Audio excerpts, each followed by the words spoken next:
Una trentena de persones amb trajectòries destacades de Reus que han nascut al municipi, però que actualment viuen en altres ciutats per motius majoritàriament professionals, s'han reunit per celebrar l'11a trobada de reusencs i reusenques de fora vila. L'Espai Fira Reus ha acollit aquesta jornada, que va sorgir per primer cop ja fa 25 anys de la mà de l'empresari Antoni Pont i que enguany porta per títol Reus, ciutat de la innovació i del talent. Aquestes trobades bianuals se centren a donar a conèixer els projectes en marxa i els reptes de futur de la ciutat, amb l'objectiu de fer de Reus una ciutat millor. En aquesta ocasió, des del consistori reusenc s'ha incidit en el creixement econòmic basat en la innovació i l'atracció del talent, segon eix fonamental del Pla d'Acció Municipal, i sobretot en exposar el treball de polítiques de transformació. I el que estem fent és treballar des d'una visió ja de segle XXI una mica, amb els canvis estratègics que volem portar cap a la ciutat,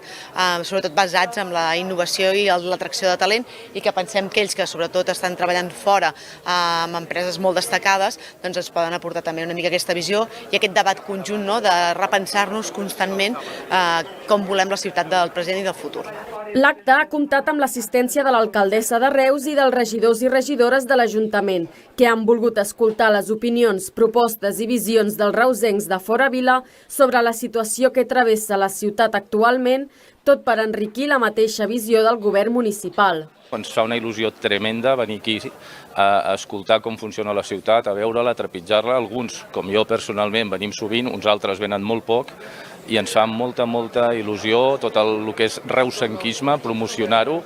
En total, són gairebé 70 els membres que formen part d'aquest col·lectiu. Provenen de diversos punts del món, majoritàriament d'Espanya, però també de països com Anglaterra o Estats Units, i volen continuar vivint la ciutat de prop i transformant-la.